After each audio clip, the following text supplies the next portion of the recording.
អាចសម្ដែងព្រះធម៌អំពីកូននៅឪពុកខ្សែទី1ចំហៀងទី1ណាស់ហើយសង្គមជំបីនៃប្រក្រៃរំ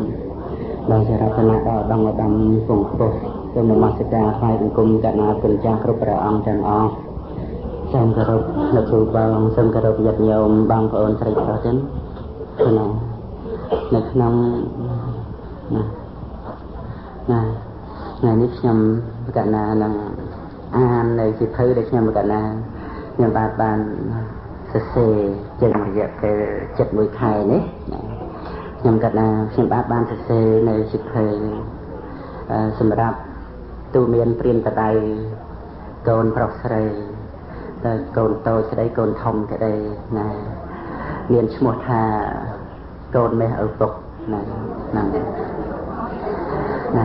មកដល់កូនសម្លាញ់មេឪពុកឪពុកសូមឲ្យកូនប្រើប្រាស់ពេលវេលាឲ្យបាននៅប្រយោជន៍ច្រើនជាទីបំផុតក្នុងជីវិតរបស់កូនពេលទំនេរសូមឲ្យកូនចាប់សៀវភៅនេះយកមកអានហើយចាំទុកនៅសេចក្តីនីមួយផងពេលមានទុកសូមឲ្យកូនពិចារណាតាមការណែនាំរបស់ឪនៅក្នុងសៀវភៅនេះឯងពេលនឹកអាល័យសូមឲ្យកូនអាននៅសៀវភៅនេះដូចជាបាននៅក្បែរម៉ែឪដែរពេលបានសុខសូមឲ្យកូនចាប់សៀវភៅនេះមករីករាយដូចជាកូនបានរីករាយសប្បាយជាមួយឪពុកម្ដាយនិងមានសេចក្តីសុខជាមួយក្រុមគ្រួសារដែរពេលកូនមានបញ្ហាសូមឲ្យកូនប្រឹក្សាជាមួយឪពុកម្ដាយតែបើឪពុកម្ដាយមិននៅទេសូមឲ្យកូនប្រឹក្សាជាមួយសៀវភៅនេះចុះពុកនិងម៉ែប្រាថ្នាឲ្យកូនមាននៅសេចក្តីសុខទៅបានជាអប់រំនិងដាស់តឿនក្រើនរំលឹកកូនជារឿយមិនឲ្យកូនលែងហួសពេលវេលាព្រោះអាចនាំឲ្យកូនមានជំងឺទ្រុនរងាជាដើមដាស់តឿនកូនមិនឲ្យញ៉ាំនៅអាហារណាដែលមិនល្អព្រោះវាអាចនាំឲ្យខូចសុខភាពហើយបើកូននៅមិនទាន់យល់នៅពាក្យដាស់តឿនឬក៏មិនបានស្ដាប់តាមពាក្យទូន្មានរបស់ម៉ែឪទេនោះដល់ពេលកូនមិនស្រួលខ្លួនឡើងឪពុកម្ដាយក៏ត្រូវតែនៅរក្សានិងព្យាបាលកូនយ៉ាងល្អជាទីបំផុតទៅដែរនៅក្នុងដំណើរជីវិតក៏ដូចគ្នាដែរឪពុកម្ដាយបានព្យាយាមអប់រំនិងដាស់តឿនជានិច្ចឲ្យកូនតាំងចិត្តសិក្សារៀនសូត្ររៀបចំខ្លួនឲ្យនៅក្នុងសេចក្តីល្អមិនឲ្យកូនប្រព្រឹត្តខ្លួនជាមនុស្សលេះឡោះតែបើពេលណាដែលកូនប្រព្រឹត្តភ្លាំងភ្លាត់ដោយហេតុណាមួយនោះឪពុកម្ដាយក៏នឹងព្យាយាមជួយកូនយ៉ាងបដូរជីវិតដូចជាពេលដែលកូនមិនស្រួលផ្លូវកាយដូច្នោះឯងប្រហែលដោយពោលមកនេះឪសូមឲ្យកូនមានការចាំជានិច្ចថាពេលណាដែលកូនមាននៅបញ្ហាកើតឡើងសូមឲ្យកូនប្រឹក្សាជាមួយនឹងម៉ែឪកុំលាក់លៀមឲ្យសោះព្រោះមិនមានអ្នកណាស្មោះត្រង់និងមានបំណងជួយកូនឲ្យក្រៃលែងជាងម៉ែឪរបស់កូនឡើយបើម៉ែឪដឹងហើយមិនថាបញ្ហានោះលំបាកលំបិនយ៉ាងណាម៉ែឪរមែងរួមគ្នាដោះស្រាយកែខៃបញ្ហាបានគ្រប់រឿងទាំងអស់កូនម៉ែឪពុកកាលបើកូនបំពេញតួនាទីដោយសុចរិតដោយការឆ្លាតវៃមានសេចក្តីស្មោះត្រង់និងកតញ្ញូកូនរមែងបានទទួលនៅសេចក្តីរីករាយព្រោះរលឹកឃើញអំពើដ៏បរិសុទ្ធរបស់ខ្លួនហើយកូននឹងបានទទួលនៅផលជាសុខមានសេចក្តីចម្រើនដល់អនាគតនៃជីវិតរបស់កូនព្រមទាំងក្រុមគ្រួសារយ៉ាងពិតប្រាកដឪសូមឲ្យពរដល់កូនបាត់ដំបងថ្ងៃ6កើតខែស្រាពុទ្ធសករាជ2546ពីឪពុករបស់កូនកូនមេឪពុកកូនត្រូវហាត់ធ្វើខ្លួនឲ្យសភាពរាបសារមានការព្យាយាមចេះអើពើជួយធ្វើការអ្នកដទៃដោយសេចក្តីពេញចិត្តនិងធ្វើខ្លួនឲ្យជាមនុស្សបានការដើម្បីជាប់ជាឧបនិស្ស័យដល់ធំឡើងកូនបានធ្វើជាមនុស្សល្អ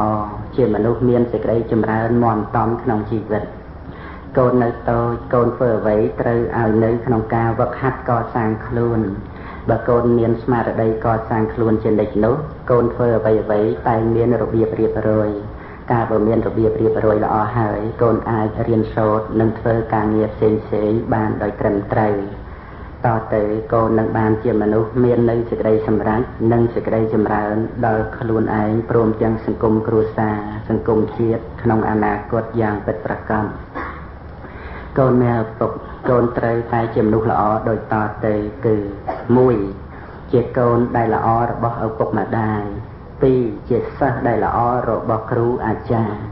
3ជាមិត្តដែលល្អរបស់មិត្ត4ជាប្រជាពលរដ្ឋល្អរបស់ប្រទេសជាតិ5ជាសាវកល្អរបស់ព្រះពុទ្ធសាសនាចូលកូនមានជីវិតត្រឹមត្រូវនៅក្នុងលោកនេះដោយប្រឹងសាងនៅសុចរិតពិតប្រាកដចូលកូនរស់នៅឲ្យជាក្តីសង្ឃឹមរបស់មនុស្សទាំងឡាយចូលកូនប្រាថ្នាឲ្យពិភពលោកបានជួបនៅសេចក្តីសុខស្ងប់កូនអ្នកឪពុកកូនត្រូវដឹងថាធម៌រមែងរក្សាឲ្យយើងមានសេចក្តីសុខតែធម៌នឹងមករក្សាយើងមិនបានឡើយបើយើងមិនចូលទៅរកធម៌ទេនោះប្រៀបដូចជាអាហារនឹងមកឲ្យយើងឆ្អែតមិនបានដោយពិតបើយើងមិនបរិភោគនៅអាហារនោះទេយ៉ាងណាមិញធម៌ក៏យ៉ាងនោះដែរបើយើងមិនយកមកបប្រតិបត្តិទេធម៌ក៏ជួយឲ្យយើងមិនបានឡើយដូច្នេះក្នុងការដែលយើងនឹងមាននៅសេចក្តីសុខសេចក្តីចម្រើនក៏ព្រោះយើងបានបប្រតិបត្តិនឹងឯងធម៌ជារបស់ចាំបាច់ក្រៃលែងជាងអាហារក្រៃលែងជាងខ្យល់អាកាសនិងក្រៃលែងជាងអ្វីៗទាំងអស់ព្រោះធ្វើឲ្យជីវិតយើងមានគុណតម្លៃកូនមានឪពុកជីវិតឪពុកតាំងតែពីមានកូនរហូតមកដល់ខណៈនេះសេចក្តីប្រាថ្នារបស់ឪពុកដែលមានចំពោះកូនគឺសូមឲ្យកូនមានការចេះដឹងល្អនិងសូមឲ្យកូនមានការប្រព្រឹត្តល្អទ្រព្យសម្បត្តិមិនមែនជារបស់សំខាន់ណាស់ក្នុងការដែលឪពុកម្ដាយចែកឲ្យកូននោះទេតែការចេះដឹងល្អនិងការប្រព្រឹត្តល្អជាសម្បត្តិសំខាន់ដ៏ក្រៃលែងដែលឪពុកនិងម្ដាយប្រាថ្នាប្រគល់ឲ្យដល់កូនជាទីស្រឡាញ់និងជាទីហួងហែងរហូតមកបើកូនធ្វើតាមពាក្យដែលឪពុកនិងម្ដាយណែនាំផលនឹងកើតជាគុណតម្លៃនិងជាសេចក្តីសុខឲ្យដល់កូនរួមទាំងគ្រួសារព្រមទាំងអ្នកដែលនៅជុំវិញកូនទៀតផងកូនអ្នកឪពុកការចូលរៀនក្នុងសាលាការលេងកីឡាការសម្ដែងសិល្បៈជាដើមទាំងអស់នេះគឺត្រូវមានគ្រូមានការគ្រប់គ្រងមានការបង្វឹកពីខាងដើមមកយ៉ាងណាមិញមនុស្សយើងតាំងពីតូចមករហូតដល់ធំនឹងចេះមានការទទួលខុសត្រូវដោយខ្លួនឯងបាននោះ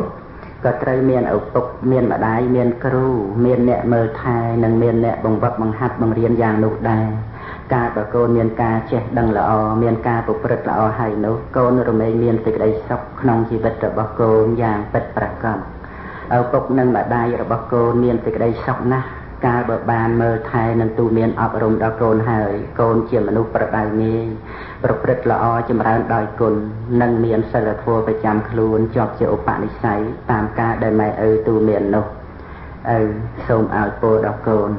កូនមានឪពុកកតញ្ញូតាធម៌ជាគុណធម៌ដែលសំខាន់ក្នុងភាពជាមនុស្សការដឹងគុណនិងការតបគុណនោះអាចគ្រប់គ្រងរក្សាឲ្យកូនផុតអំពីភាពអាក្រក់ទាំងពួងបានបុគ្គលដែលតបគុណដល់អ្នកដែលមានគុណរមែងមិននិយាយមិនធ្វើនៅអ្វីដែលជាហេតុឲ្យអ្នកមានគុណក្តៅក្រហាយចិត្តឡើយកតញ្ញូតាធម៌មានកម្លាំងដ៏ក្រៃលែងបើមិនគិតឲ្យល្អទេគឺមិនអាចយល់បានឡើយដូច្នេះកតញ្ញូតាធម៌ត្រូវកូនខំប្រឹងគិតឲ្យបានល្អកុំយល់ថាមិនសូវសំខាន់នោះមនុស្សដែលអាក្រក់ខុសសិលខុសធម៌ខុសវិន័យទៅបានតាំងតែពីខុសតូចរហូតដល់ខុសធំគឺកើតមកអំពីការមិនដឹងគុណតែបើកូនជាមនុស្សចេះដឹងគុណកូនមានតែសេចក្តីចម្រើនដោយកុសលម្យ៉ាងទៀតកតញ្ញូតាធម៌ដែលមានក្នុងខ្លួនកូនជាគ្រឿងសម្គាល់ថាកូនមានឪពុកជាមនុស្សល្អកូនមានឪពុកកូនត្រូវចាំទុក1មេត្តាបិតាជាព្រះព្រំរបស់បុត្រធីតាការដែលធ្វើឲ្យមេត្តាបិតាលំបាកចិត្តតឹងណែនក្នុងទ្រូងយំបង្ហូរទឹកភ្នែកគឺជាបាបកម្មដ៏ធ្ងន់របស់កូន2ការជឿស្ដាប់ដំបូន្មានល្អរបស់មេត្តាបិតា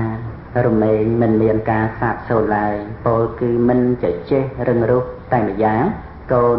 នឹងបានល្អគ្រប់យ៉ាង 3ការតបស្នងព្រះគុណដល់អ្នកមានគុណគឺតាំងតែពីអ្នកមានគុណនៅមានជីវិតរហូតដល់ចែកឋាន